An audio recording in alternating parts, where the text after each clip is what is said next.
से रहा और क्या कुछ यहाँ हुआ वो उसके बारे में बता दीजिए। आज का जो कार्यक्रम था वो लोकसभा के लिए था और जो हमारे राव नरबीर सिंह जी हैं वो 3 लोकसभा के क्लस्टर इंचार्ज हैं और उन्हीं के अगुवाई में ये मीटिंग हुई थी और इसमें यही बताया गया कि जब भी चुनाव की स्थिति आएगी आप लोगों को पार्टी के वर्कर के नाते क्या क्या काम करने हैं।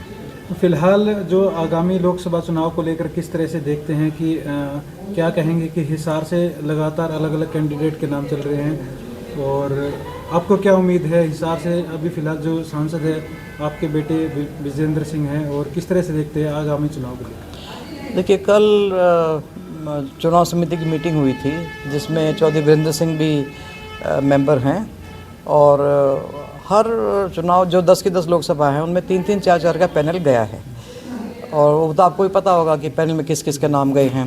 हिसार से 4 नाम गए हैं, कैप्टन मन्नू का गया है, ब्रजेंद्र सिंह का गया है और कुलदीप बिश्नोई का गया है और गंगवा जी का भी गया है, डिप्टी स्पीकर का भी गया है नाम। अब ये तो पार्टी हाईकमांड को तय करना है कि उनके लिए कौन सा कैंडिडेट उनको विनिंग लगेगा कि जीतने वाला कैंडिडेट कौन सा है।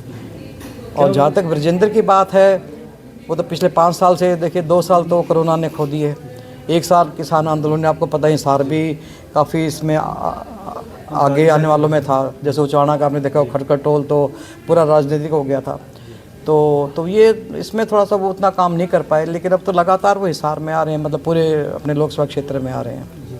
क्या मैम सोनीपत से भी कहीं है सर की? नहीं देखिए मैं तो ब्रजेंद्र की परसों की वो ऐसे ही टीवी के आगे उन्होंने अपना मतलब चैनल्स के आगे बयान दे रखा था कि हरियाणा इतना बड़ा नहीं है कि मैं यहाँ से बदल के कहीं और जाऊँ, तो मैं तो लड़ूंगा तो हिसार से लड़ूंगा, पार्टी अगर मुझे टिकट देती है तो। अगर बाई चांस अगर टिकट नहीं मिलती है तो किस तरह का जो आपका फैसला रहेगा, कैसे निर्णय रहेगा? ये तो बात सोची ही नहीं हमने। अच्छा अगर बातचीत की जाए उचाना की, आप जो पहले भी आप जो है यहाँ एमएलए रही है और अभी मौजूदा टाइम में दुष्यंत चौटाला है, किस तरह के कार्यकाल रहा उनका फिलहाल अभी आप देख रहे हैं? देखिए जब मैं 14 से 19 तक एमएलए रही तो केंद्र में तो चौधरी वीरेंद्र सिंह मंत्री थे, बेटा मेरे कमिश्नर लेवल पे चंडीगढ़ में था, तो जो भी मैंने काम चाहा मुख्यमंत्री ने मेरे किसी काम को नहीं रोका और इसके लिए मैं धन्यवाद करना चाहूँगी उस टाइम के जो उनके सेक्रेटरी थे, क्या उनका नाम अभी भी मिस्टर खुल्लर, उन्होंने मेरी बहुत मदद करी, मेरे किसी काम को उन्होंने रोका नहीं। लेकिन दुर्भाग्य की बात यह है कि जब 2019 में ये दुष्यंत चौटाला जी वहाँ से एमएलए बने तो जो मेरे शुरू करे हुए काम थे वो आज भी वैसे वैसे पड़े हैं।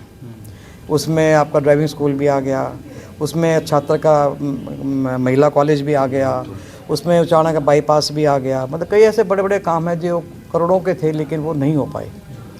बातचीत की जाए कि लगातार ये चर्चाओं का दौर चल रहा है कि क्या बीजेपी पार्टी जेजेपी के साथ मिलकर चुनाव लड़ेगी? नहीं, बिल्कुल नहीं। और हालांकि बीजेपी के नेता ये दावा कर रहे हैं कि वो 10 सीटों पर चुनाव लड़ेंगे, लेकिन दूसरी तरफ दुष्यंत चौटाला या उनके जो पिता है अजय चौटाला, उनका लगातार बयान ये आता है कि लोकसभा चुनाव होने के बाद दोनों पार्टी बैठकर जो है कुछ ना कुछ चर्चा करेगी सीटों को लेकर, ऐसा कुछ। देखो हर आदमी अपने आप को मजबूत लेके चलती है, इसमें कोई दो राय नहीं। आप किसी भी पार्टी को देख लो, चाहे कांग्रेस है वो भी कहते हैं हम 10 के 10 जीतेंगे, जेजेपी भी कहते हैं हम 10 के 10 जीतेंगे, बीजेपी कहते हैं हम 10 के 10 जीतेंगे, आम आदमी भी कहती है हम 10 के 10 जीतेंगे, जबकि अब तो वो समझौते में आ गए वो कांग्रेस के साथ। लेकिन क्योंकि अपने वर्कर का थोड़ा सा मनोबल बढ़ाने के लिए इस तरह की बातें तो करनी ज़रूरी हैं, लेकिन मुझे नहीं लगता कि लोकसभा में कोई ऐसा गठबंधन रहेगा। अगर हम 10 से पहले हम 10 के 10 लोकसभा के कैंडिडेट खड़े कर देते हैं तो जेजेपी अपने आप खत्म हो गई, बस गठबंधन तो नहीं रहा ना उसका मतलब। कैसा लगता है उनका भविष्य जेजेपी पार्टी का लोकसभा चुनाव में, विधानसभा भी अभी बाकी? देखो जहाँ तक जेजेपी पार्टी है ना, उन्होंने राजस्थान में भी कैंडिडेट खड़े करे थे और बड़ी उम्मीद से खड़े करे थे, वहाँ ये जलसा भी करके आए थे, लेकिन क्या असर हुआ, सबकी जवान जब्त हुई और मुझे नहीं लगता कि लोकसभा में भी ये कुछ कर पाएंगे। क्या बीजेपी पार्टी को जेजेपी के साथ चुनाव लड़ने में किसी प्रकार की कोई जैसे कि नुकसान हो सकता है, आपको लगता है ऐसा कुछ? पहली बात तो ये कि मेरे को ये समझ में नहीं आता कि आप लोग जेजेपी का मुकाबला बीजेपी से कैसे करते हो। जे के पास जो एमएलए भी हैं ना 10 के 10, दुष्यंत चौटाला और नैना चौटाला को छोड़ के बाकी सारे जो एमएलए हैं या तो वो कांग्रेस के आदमी हैं या वो बीजेपी के हैं जिनको टिकट नहीं मिल पाई। उसमें आपका ये जैसे शैलजा जी के खास थे ये ईश्वर सिंह जी जो एमएलए हैं, उनको जब टिकट नहीं मिल पाई, हालांकि वो अध्यक्ष थे लेकिन साहब कर उनका आपस का थोड़ा आपको पता ही जैसा उनका चल रहा है आजकल, तो उनको टिकट नहीं लेने दी। ऐसे ही ये कांग्रेस के ये थे ये क्या नाम थे बबली, तो वो भी बन गए, अब तो खैर मिनिस्टर भी हैं वो। तो इनके पास जो एमएलए हैं ना 8, वो इनके अपनी पार्टी के नहीं हैं। अब गौतम जी को ही देख लो, उनकी भाषा जो आप है वो आप रोज़ सुनते हो उनको, तो उनके अपने एमएलए हैं ही नहीं, तो उनके पास पार्टी का जो अस्तित्व है ना उसका मुकाबला बीजेपी से कहीं भी नहीं है।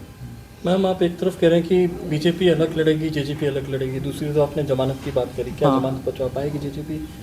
मुझे नहीं लगता कि, क्योंकि अभी तक तो कैंडिडेट अनाउंस नहीं हुए ना, अनाउंस होंगे तब पता लगेगा। और राजस्थान जैसा हश्र होगा इनका, और जब ये हश्र लोकसभा में होएगा तो विधानसभा में अपने आप ही पार्टी को ये लगेगा कि भाई जो टाइम निकल गया वो निकल गया, अब आगे हमारे को इनकी कोई ज़रूरत नहीं है। फिलहाल आखिरी सवाल, आपकी तैयारी उचाना से ही रहेगी इस बार भी, क्या पार्टी निर्णय, आपके क्या विचार रहेगा? देखिए 1977 में चौधरी साहब ने जब इलेक्शन लड़ा था, पूरे हिंदुस्तान में कांग्रेस आ रही थी, सब हरियाणा में भी सिर्फ 3 एमएलए बने थे जिससे वीरेंद्र सिंह जी हैं। तो 77 से लेकर आज 2024 आ गया, हमने ना तो कभी विधानसभा बदली ना हमने लोग बदले। लोग बदल गए क्योंकि अब कभी हारे हम कभी जीते, तो लोगों का मन बहकावे में आ गया। जैसे अब दुष्यंत की वजह से मैं चुनाव हारी हूँ और इसी को मैंने पिछली बार हराया था, अब की बार लोगों ने इसको जिता दिया, क्योंकि बात उड़ती उड़ती ये आई कि 3.25 लाख से दुष्यंत लोकसभा के चुनाव हारे थे ब्रजेंद्र से, पहले बेटे ने हरा दिया महाराणा की, तो इसलिए इसको जिताओ। तो एक वो इमोशनल जो एक हो जाता है ना, वो चीज़ काम कर गई इनकी। और जिस चीज़ को लेकर इलेक्शन जीते थे कि इसको जमुना पार कर दो, 75 क्या था वो इसका स्लोगन जो था, और जो इन्होंने झूठ बोली, क्या उनसे पेंशन देंगे, खटखट का टोल हटा देंगे, और टोल हटा देंगे, मतलब टोल फ्री कर देंगे खटखट को, और पता नहीं क्या क्या झूठ बोली है। एक भी बात उनकी 5 साल हो गए उनकी खरी उतरे तो बता दो। तो लोगों का बिल्कुल मन उनसे हट चुका है, और हमने क्योंकि सुख में भी उनके साथ हैं, दुख में भी उनके साथ हैं, और वो चाहे कुछ भी करें हमारे अपने हैं वो। चलिए, मतलब अब आपका कहना यह है कि 10 की 10 सीटों पे बीजेपी अलग चुनाव लड़ेगी, गठबंधन ही रहेगा? मेरे को तो यही लगता है जी, बाकी हफ्ते 10 दिन में पता ही लग जाएगा जी, है ना। ठीक है, थैंक यू। ठीक है।